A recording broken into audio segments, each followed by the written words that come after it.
our fabulous friends. Thank you for joining us today. Let's see who is with us, Vera. Oh gosh, there's so many. Yes, it's hard to keep track. I know. And yet we're just so close to everyone. Like, they're right here in the same room with us. Right. Okay, so thank you for joining us. And today is a really fascinating topic that I've always kind of wondered about a little bit, actually, when it comes to multiple personalities, and it's also known as DID. So we are going to talk about a case about this gal, and we saw a documentary. Yes, we saw a documentary, and her name. I feel like I'm way short. I know, me too. I don't know what happened to my little. Oh. What do you call it? Cushion? Okay. Hi, Purple Blaze. Hi, Purple Blaze. Well, oh my gosh, you made it. Good. Yes. So we saw this documentary, and it's called Many Sides of Jane, and it was about a woman, and basically we'll just dive in, right? Right. Okay. Just talk about what we saw. Okay, so Jane has, when we began watching the documentary, 9 personalities. And what happened was it stemmed from childhood trauma. So these different personalities are, it just reminds me of, like, because at first I was thinking, oh, Vera, is it her past lives? But it wasn't necessarily that. It was like her in ages of her life, right, that were earlier in this life. In this current life. Right. And then, but they all have different names. Correct. So she has 9 different ones, right? Yes, and she has 2 sons, and all of the personalities collaborate to take care of her boys, to be a really good mom. Yeah, they love her. And that seemed to be, the boys.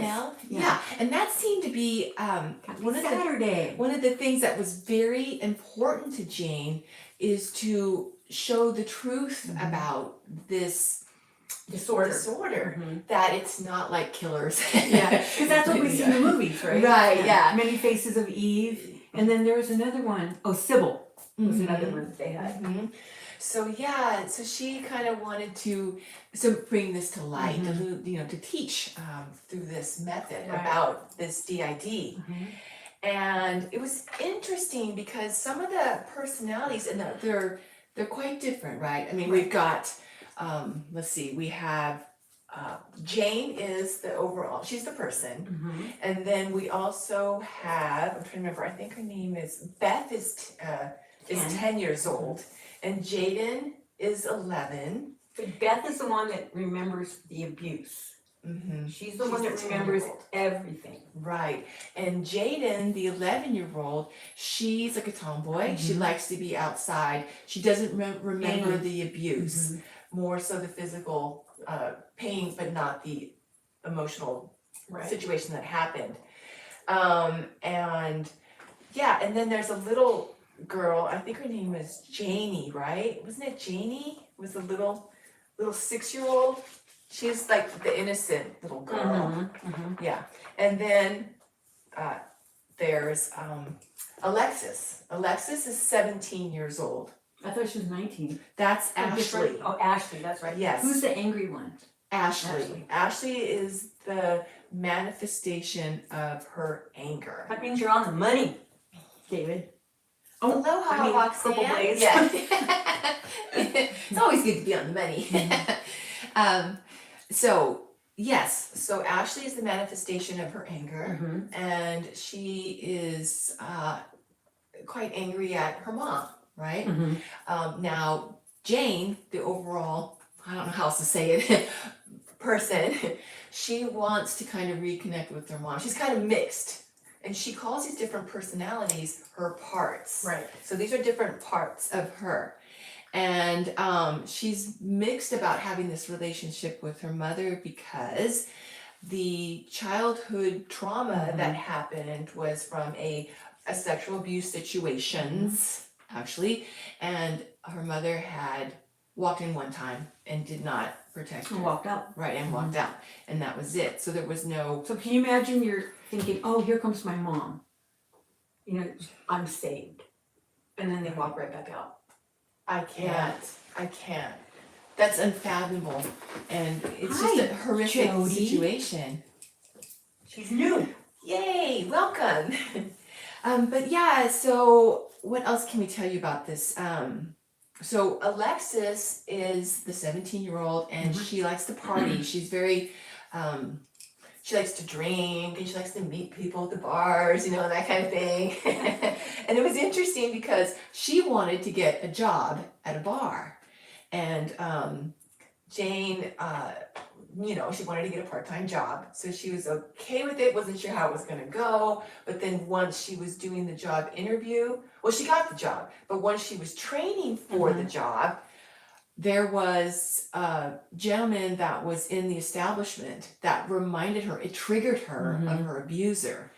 And then the 10-year-old came in. So as you can imagine how that would feel. Like, that's hard to imagine, right?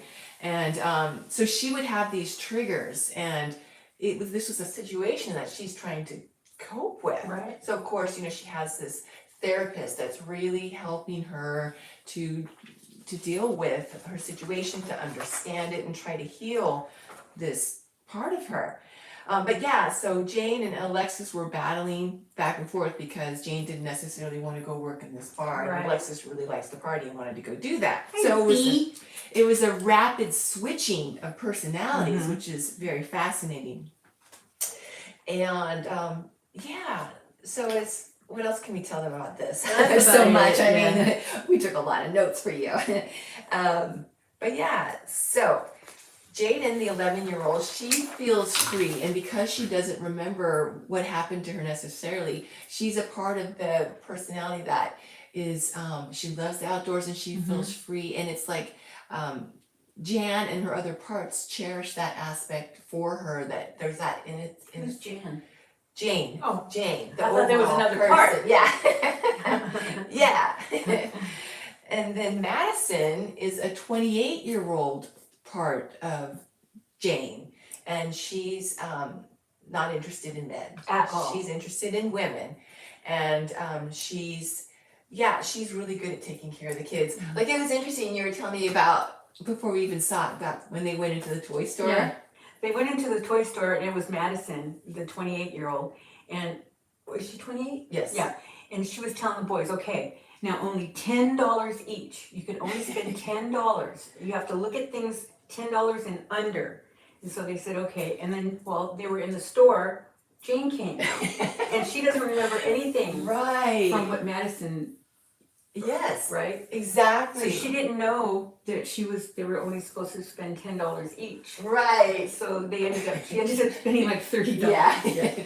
So it's interesting because Jane remembers when the different personalities are in. She remembers what they're saying and doing, what's happening. She's present. But when Madison's in, she doesn't. So that's interesting. And Madison is lesbian. Right, yes.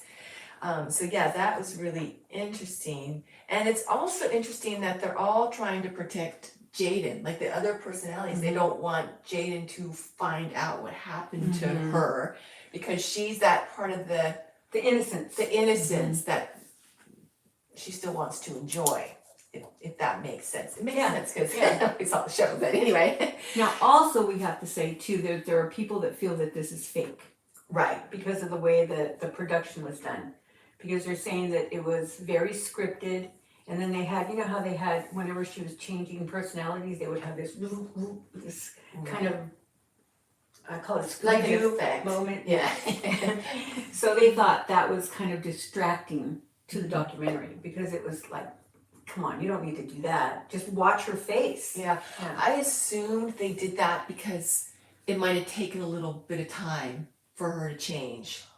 Do you think that's the case, Vera? I don't know. I was reading. Do you think that it just takes a little bit of time? I figured it took some time for her to change, and they were trying to shorten. Oh yeah, I'm sure it was edited. Yeah. So I don't know. It's up to you guys when you watch it to decide whether you believe it or not. You know. We got someone from Sweden. Welcome. I wish we knew Swedish words. Yeah, me too. Okay, Is that right? so Swedish words? Swiss, yeah. Swiss. We know what you mean. Yeah. We got you. Well, I don't like when people say, "Do you speak Mexican?" So that's why I didn't want to. Gotcha. But yeah, so it was really interesting because they were trying to protect Jaden from finding out, but she was starting to come to the surface more. They were feeling her right there on the surface finding out. And what's interesting about that, obviously, it reminds us, well, it reminds me of when you're always saying about we don't remember until we're ready. Oh, definitely. Guardianship of the mind. For your Exactly. regressions and whatever, dealing with the mind, you have to have that protection. Because if you're not ready to deal with it, then, yeah, no. Right. That's the protection we all have. Yeah, and it's interesting because obviously she's trying to protect parts of herself. Yeah. But just like how cell memory bubbles up to the surface, sometimes it's like we want to work through it. Yeah. It's coming up for a reason. Yeah. So they're feeling that part of her personality is right there and wants to, I guess for lack of a better term, wants to find out what the trauma was to start remembering. So Jane starts to go through some of her diaries. As a little girl. Yeah. And it was really interesting because, first of all, on her calendar, every week she saw Wednesdays crossed off. And that was significant because... and not just crossed off, scratched off. Scratched out, yeah, big time. And so that was significant because of every Wednesday, the situation. And then also in her diary, she wrote that she will stop child abuse, that every moment of every day there's a child out there being hurt, and she is determined, and she's writing this as a little girl, so that's amazing awareness as a child. When you would think in the 21st century, we would have many more protection, much more protection for children, and it's really not there. And that's, I was reading on the internet that there's this guy that was killed one of his children or something, and they got him for second-degree murder and then misdemeanor child abuse. How is it a misdemeanor when the child's dead? Yeah, it just boggles my mind, but my there you gosh. go. Yeah, right. We know what you mean though. Yeah. And her mom was not a lost light. She's just fucked up. I mean, but we know what you mean. Sorry. But I mean, but come on. She is just messed up. She was abused, not that it makes it right. Right. But I mean, that was the hard part to watch, is because she didn't want to look at it. She didn't even want to talk about it. Yeah. She didn't even believe her daughter just wanted attention. And how could she think that when she walked in? It's like, she was concerned about how this whole thing was going to make her look. And it's like, oh my gosh. So yeah, pretty messed up. Yeah. Pretty effed up, as they say, right, Vera? Yeah. Just saying. Yeah, it's messed up. Yeah. Okay. Yeah. So, yeah, it was really interesting too, because her therapist was having each of her personalities that would show up during the therapist sessions draw pictures. And so when Jaden was in, the little girl who likes the outdoors, she was drawing some interesting images. And one of them was a person with a shovel. And so these pictures started to bring out more memories of things that had happened. So it was... Thank you. Here it's going. Everybody knows what you meant. But she was. Yeah, totally. And that's why the part of Jane, which is Ashley, was so angry. That was a manifestation of her anger. She didn't want anything to do with her mother. She's very, she's bad. Yeah. So there's this... But then the children want the mother in the life. The little ones, the little parts of her personality want the mother, exactly. And it's interesting because they didn't necessarily want their mother, but they wanted a mother. Yeah, that was what Jane was saying. But yeah, so it was so interesting because, like we just said, parts remain hidden until they're ready. Right. Because even towards the end of the documentary, after it ended, there was a More couple came. more parts that came out, which is fascinating. Yeah, a Isn't boy. it? Yeah. Mhm.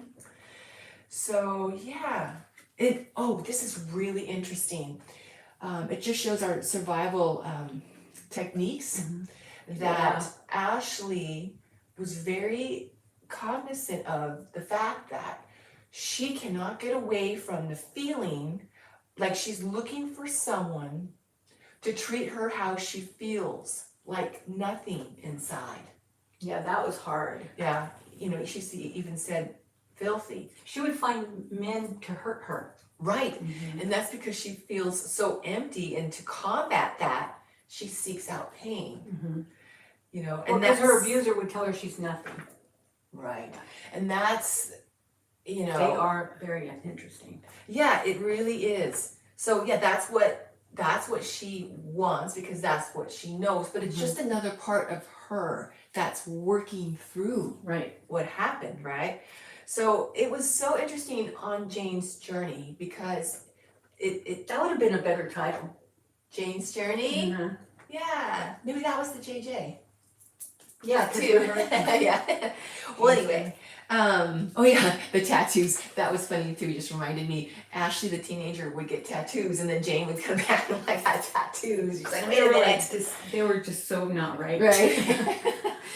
But so Jane is on this journey during this documentary, and it's interesting because it culminates with a brain scan. She meets this doctor who wants to do a brain scan, and one of the main reasons for this brain scan is because she wants to show that it's not fake. fake, exactly, that she's not just making it up.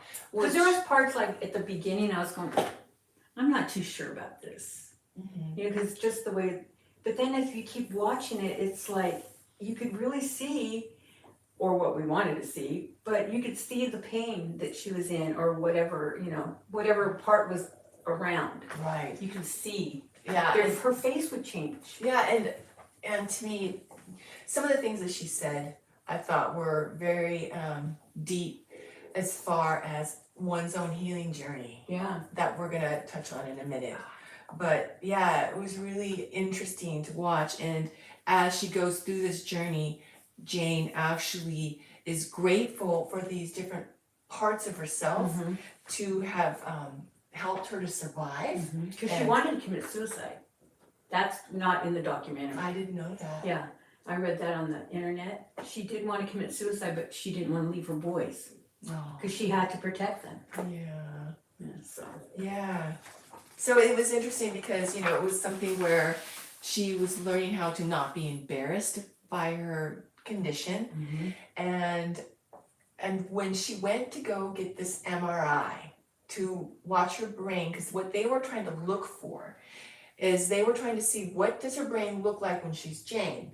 And what does her brain look like when she's a different personality? And they were actually focusing on Beth, because Beth, the 10-year-old, feels all the trauma. Yeah, she's the one that remembers during that time.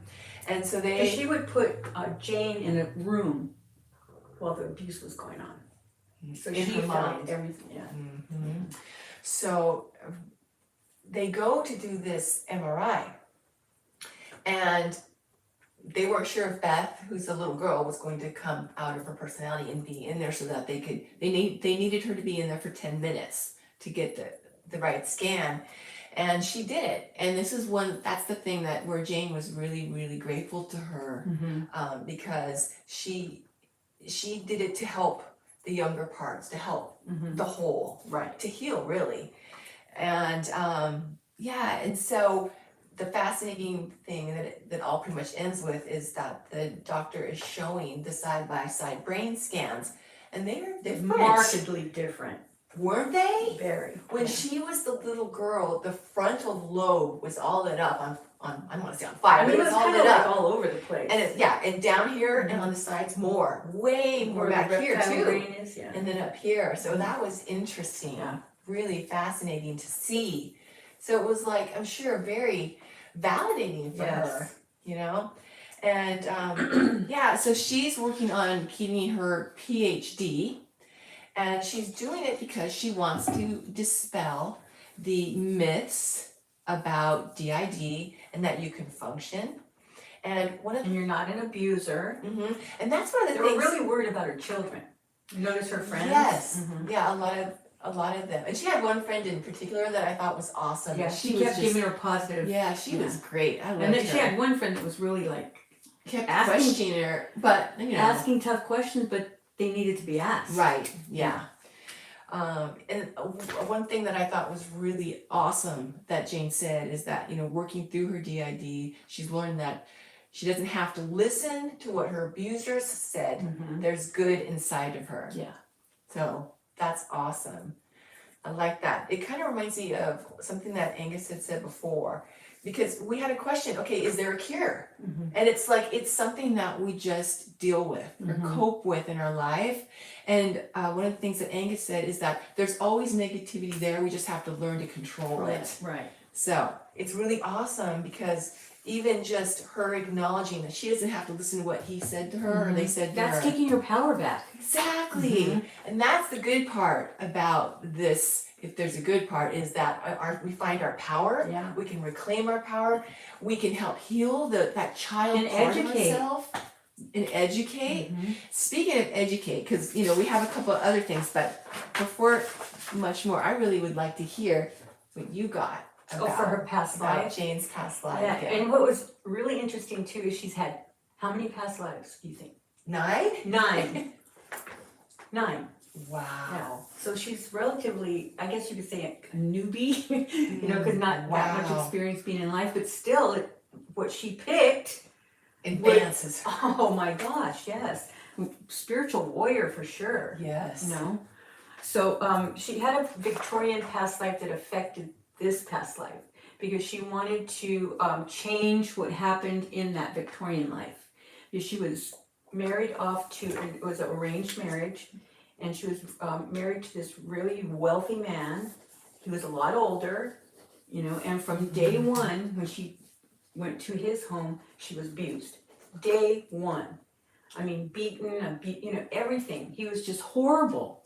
But out in public, people thought he was the best guy ever. He was humanitarian. He gave money for orphanages. I mean, everything with children, which was interesting. Man. Yeah. Gee, I wonder why. Yeah. And when she started having children, of course, he abused them. Oh. So she knew what was happening because he was blatant. It was like she was nothing. You know, they were just props for him. You know, property, I guess you could say. So Oh my God. she finally went crazy. Oh. And I mean, what would you call it? A crime of passion? Because she just lost it. She just couldn't do it anymore. And couldn't watch anymore. Because he No. stopped abusing her. Because she was older. He wants the younger, right? Oh. So finally, so she killed him. And of course, then she was taken away. And what always bothered her was who was taking care of her children. Oh. You know, because she was trying to protect them. Right. And then she never knew what happened to them. Wow. So that's where, and then we come into this current lifetime, and she wanted to change that feeling of not being able to protect. God, and she did. Yeah, I yeah. mean, because that's one of the. And whether you feel that she's fake or not, I mean, this is a real person, and you know, this is her experience. Well, I think what's amazing is that throughout the documentary, Mm-hmm. she stated several times, whether it was her or whether it was one of her other personalities, is trying to protect Jaden or is trying to protect, you know what I mean, get back. And So then her children's names in this lifetime were the names, some of the names of the children she had in the past life. you meant her personality names. Yes. Yeah. Yeah. We The knew what you personality meant, yeah. names, yeah. How cool is that? Yeah. That's amazing. Mhm. It's like that cell memory is right, Right there on the there. surface. Mhm. That is so interesting. And you know, it's hearing this helps us so much more to understand why and what's going on there. So interesting what's up. Yeah. Nothing. Okay. But oh my gosh, and it's just that knowledge is so empowering. Mhm. Because you know, it helps us to not feel like a victim to the situation. Exactly. It's like it just shows how powerful, how strong we are. And here she is protecting. she couldn't have done it she couldn't do it in that life, right? Until she killed Yeah, him. right. But she's doing it now, and she's working through To that. me, she took that power, to stop that. Right. And she was willing to, whatever happened to her, but she really thought, once she told her story, that she would be able to go home to her children. Right. But see, that's the thing too, that probably. And notice during this thing, she kept saying, it's not fair. Yeah, she did say It's that a not lot. fair. And also it was so important for her, because it's like she felt like people didn't believe her, and that's where the brain scan, she really wanted to show that she's not lying, and there's that cell memory from that life when they didn't believe her too. Yeah. So it's just so interesting that it gives us the answers there. We are all gifts from God, just saying. But yeah, so one of the things that, because I was sitting here thinking, okay, what can we do? What can we give to one of us that might have a situation like that or feel like that sometimes? Or what could we give her aside from the most amazing past life information to help protect yourself, a spiritual tool maybe? Right. And I just wanted to say that, the more that we know about the other side, about our spiritual team, our spirit guides and messengers, Mother Angus is God, right there. and Angus, and our angels, the more that it can help us. Because if, like, say for Jane, if she learned more about these angels, and therefore her other parts learned more about these angels and what the different ones do, it could help them while they're in to feel like, for example, I was thinking about Ashley in particular, the angry 19-year-old part of herself. Because she needs that too. Exactly. She has to express that. Exactly, as she's working through her anger. And so I would recommend, if I could, give a tool that would be every part of Jane to have her Michael Archangel or her Malachesa Archangel, if she resonates more to female, because they're also female, right there with her every moment, protecting her, because Malachesa is a warrior archangel. She has that sword of revelation. The interesting thing about Ashley is that she already has a lot of revelation. She even knows that she's looking for people that hurt her, because that's what she's used to. So she already has the revelation. But to help deal with kind of it, still twisted, but but to work through the issues, I would also recommend Orion. So she's being held by Malachesa, and her Orion or Oriella Archangel is the one that brings us resolution. So she has the revelation, but she also can find resolution. And that's a whole nother video unto itself, really. But I just wanted to give that tool that Orion, according to what you had gotten from Angus on the other side, holds a crystal that looks like a black sphere. And when you look, kind of like that. yes, That's not a sphere. yes, but when you look into it, you start to see things, and you're asking for, because it's like a mirror. You're asking for basically resolution to give you peace to work through what you're going through. So there's actually an angel for each one of her parts that I would recommend, but that's the one that stood out to me. That's perfect. And you guys can use them too. Yeah, absolutely. Yeah, it's so interesting, isn't it? Yeah, and little Jaden, for her pain and stuff, Power's angel, wrapping her, protecting her, healing her. So it's like all these angels can really give you this different type of healing on your healing journey, controlling whatever's gone on in your life. Vera, was there any more information that you wanted to share about Jane and the individuals? No, that's it. Okay. And but you guys should watch it, because that way you can decide for yourselves what you think. And she named her abuser. She never did in the documentary. So she knows. So she. Yeah, there is a name if you go on the internet of her abuser. Yeah. Well, just amazing, amazing strength in Jane. Very true. Taken this experience and put herself out there for all of us to learn and gain, strength from, and awareness. So, Vera, is there anything else you want to share? Journey with us. Okay. We love you all.